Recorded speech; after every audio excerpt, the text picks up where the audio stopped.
आप देख रहे हैं TNB।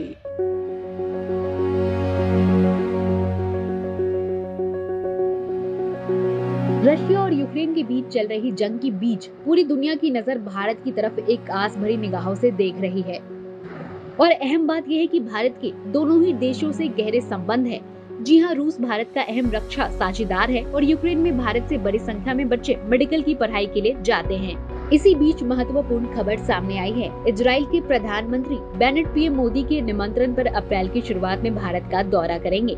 जी हाँ, आप सभी ने सही सुना। जानकारी के मुताबिक ये यात्रा इजराइल और भारत के बीच संबंधों की स्थापना की 30वीं वर्षगांठ के अवसर पर होगी। नफ्ताली बेनेट भारतीय प्रधानमंत्री नरेंद्र मोदी के निमंत्रण पर शनिवार 2 अप्रैल 2022 को भारत आएंगे।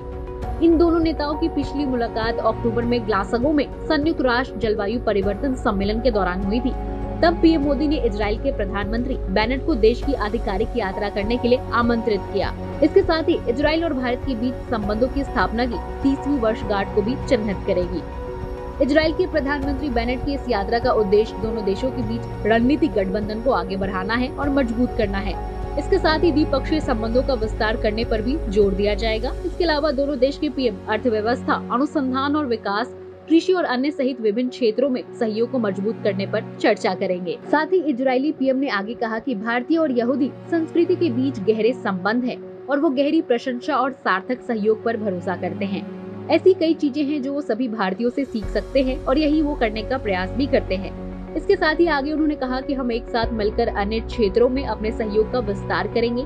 नवाचार और प्रौद्योगिकी, सुरक्षा और साइबर से लेकर कृषि और जलवायु परिवर्तन जैसे विषय जो है इसमें शामिल होंगे। इसी बीच में शनिवार को प्रधानमंत्री नरेंद्र मोदी और जापान के प्रधानमंत्री फूमियो किशिदा के बीच अहम बातचीत हुई। इस द्विपक्षीय वार्ता में आर्थिक और सांस्कृतिक संबंधों को और मजबूत बनाने सहित निवेश के कई मुद्दों पर बातचीत हुई है। प्रधानमंत्री नरेंद्र मोदी ने कहा कि भारत जापान के बीच आर्थिक साझेदारी में प्रगति हुई है। जापान भारत में सबसे बड़े निवेशकों में से एक है। Bharat Japan Mumbai Ahmedabad high speed rail corridor पर वन टीम वन प्रोजेक्ट के रूप में काम कर रहे हैं। उन्होंने कहा कि आज की हमारी चर्चा ने हमारे आपसी सहयोग को नई ऊंचाइयों तक ले जाने का मार्ग प्रशस्त किया है। मालूम हो कि जापान ने निवेश प्रोत्साहन साझेदारी के तहत भारत में 3,20,000 करोड़ रुपए के निवेश लक्ष्य की घोषणा की। प्रधानमंत्री मोदी ने कहा कि आज भारत दुनिया के लिए मेक इन इंडिया के लिए असीम संभावनाएं प्रस्तुत करता है। साथ ही इस संदर्भ में जापानी कंपनियां बहुत समय से एक प्रकार से हमारी ब्रांड राजदूत रही है। उन्होंने कहा कि विश्व अभी भी कोविड-19 और उसके दुष्प्रभावों से जूझ रहा है। वैश्विक अर्थव्यवस्था की पटरी पर लौटने की प्रक्रिया में अभी भी अड़चनें आ रही हैं। साथ ही भू राजनीतिक घटनाएं भी नई चुनौतियां प्रस्तुत कर रही हैं। साथ ही जापान के प्रधानमंत्री किशिदा ने कहा कि आज पूरी दुनिया कई घटनाओं के कारण हिल गई है। भारत और जापान के बीच घनिष्ठ साझेदारी होना बहुत जरूरी है। हमने अपने विचार व्यक्त किए। यूक्रेन में रूस के गंभीर आक्रमण के बारे में बात की। हमें अंतर्राष्ट्रीय कानून के आधार पर शांतिपूर्ण समाधान की जरूरत है।